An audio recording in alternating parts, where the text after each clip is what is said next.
The United States is a federal republic in which the President of the United States, United States Congress, and United States federal courts share powers reserved to the national government. At the same time, the federal government shares sovereignty with the state governments. The executive branch is headed by the President and is formally independent of both the legislature and the judiciary. The cabinet serves as advisors to the President. They include the Vice President and heads of the executive departments. Legislative power is vested in the two chambers of Congress, the Senate and the House of Representatives. The judicial branch, composed of the Supreme Court and lower federal courts, exercises judicial power. The judiciary's function is to interpret the United States Constitution and federal laws and regulations. This includes resolving disputes between the executive and legislative branches. The federal government's layout is explained in the Constitution. Two political parties, the Democratic Party and the Republican Party, have dominated American politics since the American Civil War. Although there are also smaller parties like the Libertarian Party, the Green Party, and the Constitution Party, there are major differences between the political system of the United States and that of most other developed democracies. These include greater power in the upper house of the legislature, a wider scope of power held by the Supreme Court, the separation of powers between the legislature and the executive, and the dominance of only two main parties. Third parties have less political influence in the United States than in other developed country democracies. This is because of a combination of stringent historic controls. These controls take shape in the form of state and federal laws, informal media prohibitions, and winner-take-all elections, and include ballot access issues and exclusive debate rules. This multiplicity of jurisdictions reflects the country's history. The federal government was created by the states, which as colonies were established separately and governed themselves independently of the others. Units of local government were created by the colonies to efficiently carry out various state functions. As the country expanded, it admitted new states modeled on the existing ones. Political culture. Scholars from Alexis de Tocqueville to the present have found a strong continuity in core American political values since the time of the American Revolution in the late 18th century. Colonial origins. Some of Britain's North American colonies became exceptional in the European world for the vibrant political culture, which attracted the most talented and ambitious young men into politics.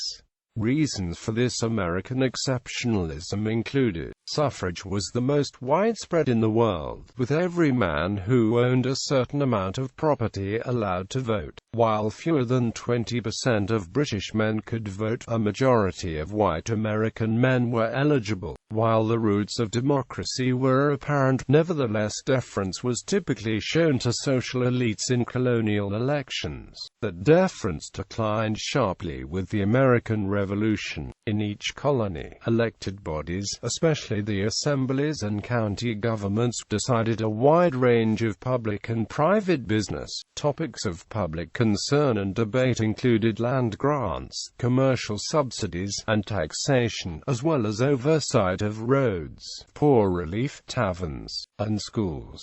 Americans spent a great deal of time in court, as private lawsuits were very common. Legal affairs were overseen by local judges and juries, with a central role for trained lawyers. This promoted the rapid expansion of the legal profession, and the dominant role of lawyers in politics was apparent by the 1770s, as attested by the careers of John Adams and Thomas Jefferson, among many others. The North American colonies were exceptional in the world context because of the growth of representation of different interest groups. Unlike in Europe, where royal courts, aristocratic families and established churches exercised control, The American political culture was open to merchants, landlords, petty farmers, artisans, Anglicans, Presbyterians, Quakers, Germans, Scotch-Irish, Yankees, Yorkers, and many other identifiable groups. Over 90% of the representatives elected to the legislature lived in the districts. Unlike in the United Kingdom, where it was common to have an absentee member of parliament, Americans became fascinated by and increasingly adopted the political values of republicanism, which stressed equal rights, the need for virtuous citizens, and the evils of corruption, luxury, and aristocracy. None of the colonies had political parties of the sort that formed in the 1790s, but each had shifting factions that vied for power. American ideology, republicanism, along with a form of classical liberalism, remains the dominant ideology. Central documents include the Declaration of Independence, Constitution, the Federalist Papers, Bill of Rights, and Abraham Lincoln's Gettysburg Address, among others. The political scientist Lewis Hart articulated this theme in American political culture in The Liberal Tradition in America. Hart saw the antebellum South as breaking away from this central ideology in the 1820s as it constructed a fantasy to support hierarchical, feudal society. Others, such as David Gordon of the Libertarian, Alabama-based Mises Institute, argue that the secessionists who formed the Confederacy in 1861 retained the values of classical liberalism. Among the core tenets of this ideology are the following: civic duty. Citizens have the responsibility to understand and support the government, participate in elections, pay taxes, and perform military service. Opposition to political corruption. Democracy. The government is answerable to citizens, who may change the representatives through elections. Equality before the law. The laws should attach no special privilege to any citizen. Government officials are subject to the law just as others are. Freedom of religion. The government can neither support nor suppress religion.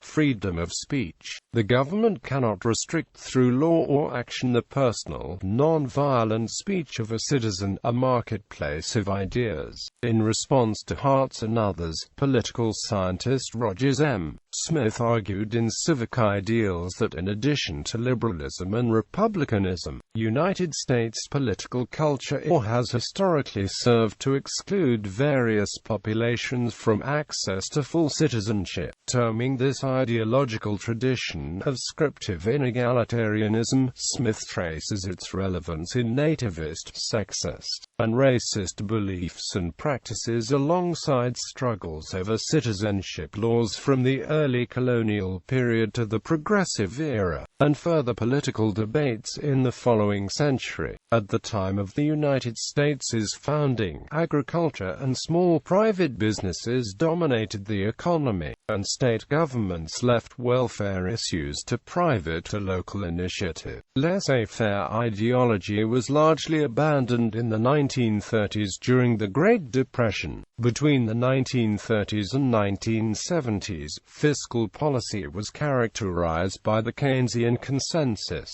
a time during which modern American liberalism dominated economic policy virtually unchallenged. Since the late 1970s and early 1980s, however, laissez-faire ideology, as explained especially by Milton Friedman, has once more become a powerful force in American politics. While the American welfare state expanded more than threefold after World War II, it has been at 20% of GDP since the late 1970s. As of 2014, modern American liberalism and modern American conservatism are engaged in a continuous political battle, characterized by what The Economist describes as greater divisiveness, close but bitterly fought elections, usage of left-right politics, the modern American political spectrum, and the usage of the terms left-right politics, liberalism, and conservatism in the United States differs from the rest of the world.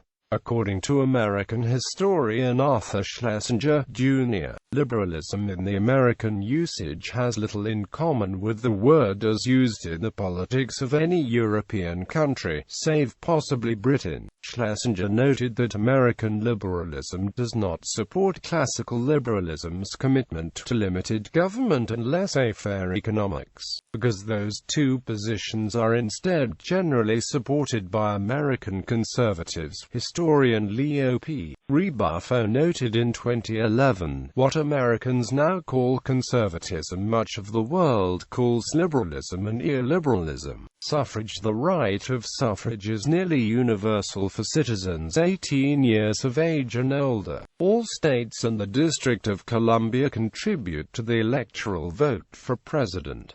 However, the district, and other U.S. holdings like Puerto Rico and Guam, lack federal representation in Congress. These constituencies do not have the right to choose any political figure outside the respective areas. Each Commonwealth, territory, or district can only elect a non-voting delegate to serve in the House of Representatives. Women's suffrage became an important issue after the American Civil War of 1861 to 1865. After the 15th Amendment to the United States Constitution was ratified in 1870, giving African American men the right to vote. Various women's groups wanted the right to vote as well.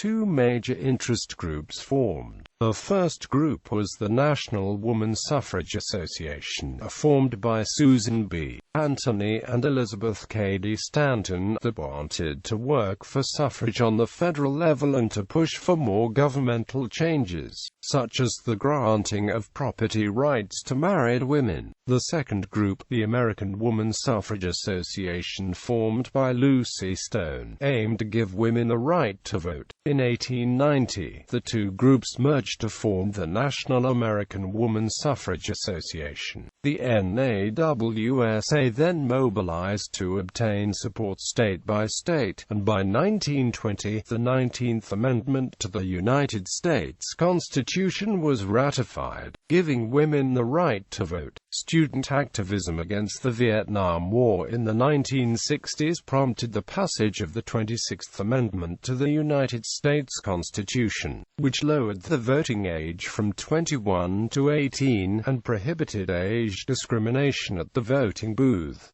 State government. States' governments have the power to make laws that are not granted to the federal government or denied to the states in the U.S. Constitution for all citizens.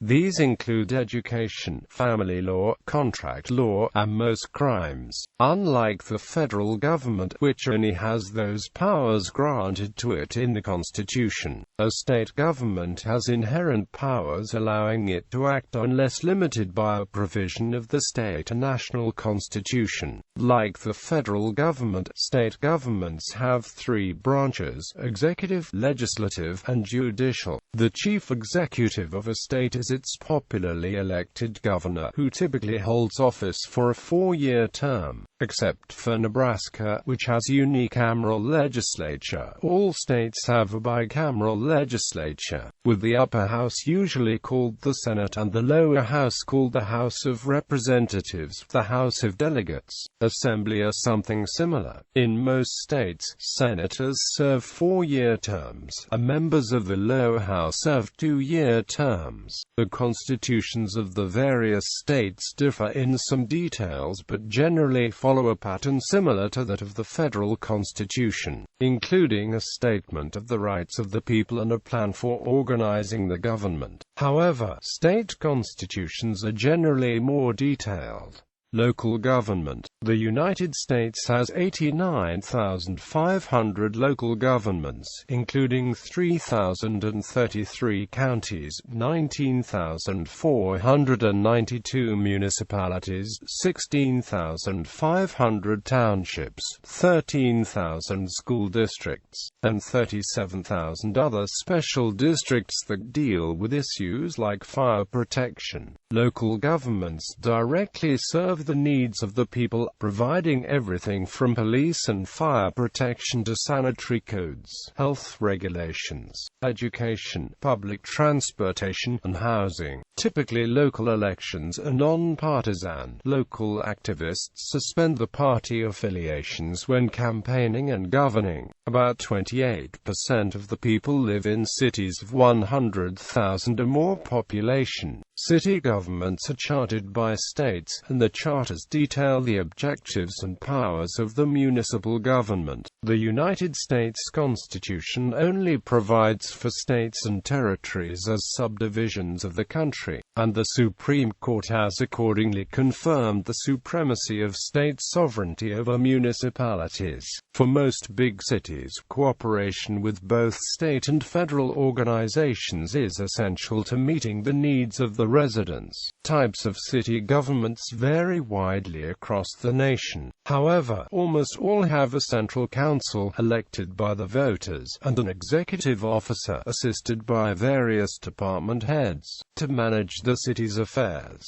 Cities in the West and South usually have non-partisan local politics. There are three general types of city government: the mayor-council, the commission, and the council-manager. These are the pure forms. Many cities have developed a combination of two or three of them. Mayor-council. This is the oldest form of city government in the United States and, until the beginning of the 20th century, was used by nearly all American cities. Its structure is like that of the state and national governments, with an elected mayor as chief of the executive branch and an elected council that represents the various neighborhoods forming the legislative branch. The mayor appoints heads of city departments and other officials, sometimes with the approval of the council. He or she has the power of veto over ordinances and often is responsible for preparing the city's budget. The council passes city ordinances, sets the tax rate on property, and apportions money among the various city departments. As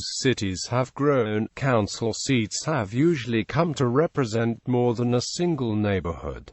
The Commission. This combines both the legislative and executive functions in one group of officials, usually 3 or more in number, elected citywide. Each commissioner supervises the work of one or more city departments. Commissioners also set policies and rules by which the city is operated. One is named chairperson of the body and is often called the mayor, although his or her power is equivalent to that of the other commissioners. Council manager. The city manager is a response to the increasing complexity of urban problems that need management ability not often possessed by elected public officials. The answer has been to entrust most of the executive powers, including law enforcement and provision of services, to a highly trained and experienced professional city manager. The city manager plan has been adopted by a large number of cities. Under this plan, a small, elected council makes the city ordinances and sets policy, but hires a paid administrator, also called a city manager, to carry out its decisions. The manager draws up the city budget and supervises most of the departments. Usually, there is no set term. The manager serves as long as the council is satisfied with his or her work. County government. The county is a subdivision of the state, sometimes containing 2 or more townships and several villages. New York City is so large that it is divided into 5 separate boroughs, each a county in its own right. On the other hand, Arlington County, Virginia, the United States' smallest county, located just across the Potomac River from Washington, D.C., is both an urbanized and suburban area, governed by a unitary county administration. In other cities, both the city and county governments have merged, creating a consolidated city-county government.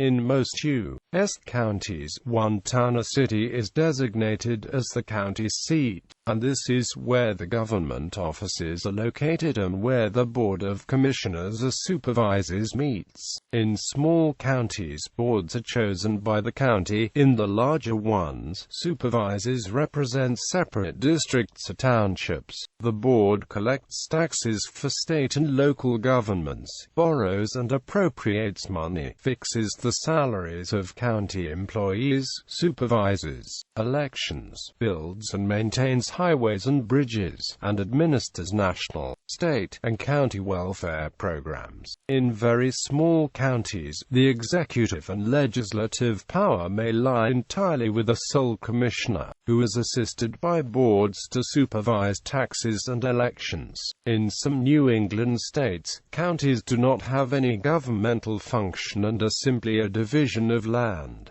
town and village government. Thousands of municipal jurisdictions are too small to qualify as city governments. These are chartered as towns and villages and deal with local needs such as paving and lighting the streets, ensuring a water supply, providing police and fire protection, and waste management. In many states of the U.S., the term town does not have any specific meaning. It is simply an informal term applied to populated places. Moreover, in some states, the term town is equivalent to how civil townships are used in other states. The government is usually entrusted to an elected board or council, which may be known by a variety of names: town or village council, board of selectmen, board of supervisors, board of commissioners. The board may have a chairperson or president who functions as chief executive officer, or there may be an elected mayor. Governmental employees may include a clerk, treasurer, police and fire officers, and health and welfare offices. One unique aspect of local government, found mostly in the New England region of the United States, is the town meeting. Once a year, sometimes more often if needed, the registered voters of the town meet in open session to elect officers, debate local issues, and pass laws for operating the government. As a body, they decide on road construction and repair, construction of public buildings and facilities, tax rates, and the town budget. The town meeting, which has existed for more than 3 centuries in some places, is often cited as the purest form of direct democracy, in which the governmental power is not delegated, but is exercised directly and regularly by all the people. Campaign finance. Successful participation, especially in federal elections, requires large amounts of money, especially for television advertising. This money is very difficult to raise by appeals to a mass base, although in the 2008 election, candidates from both parties had success with raising money from citizens over the Internet, as had Howard Dean with his Internet appeals. Both parties generally depend on wealthy donors and organizations. Traditionally, the Democrats depended on donations from organized labor, while the Republicans relied on business donations. This dependency on donors is controversial, and has led to laws limiting spending on political campaigns being enacted. Opponents of campaign finance laws cite the First Amendment's guarantee of free speech, and challenge campaign finance laws because they attempt to circumvent the people's constitutionally guaranteed rights. Even when laws are upheld, the complication of compliance with the First Amendment requires careful and cautious drafting of legislation, leading to laws that are still fairly limited in scope, especially in comparison to those of other countries such as the United Kingdom, France or Canada. Fundraising plays a large role in getting a candidate elected to public office. Without money, a candidate may have little chance of achieving the goal. In the 2004 general elections, 95% of House races and 91% of Senate races were won by the candidates who spent the most on their campaigns. Attempts to limit the influence of money on American political campaigns dates back to the 1860s. Recently, Congress passed legislation requiring candidates to disclose sources of campaign contributions, how the campaign money is spent, and regulated use of soft-in money contributions.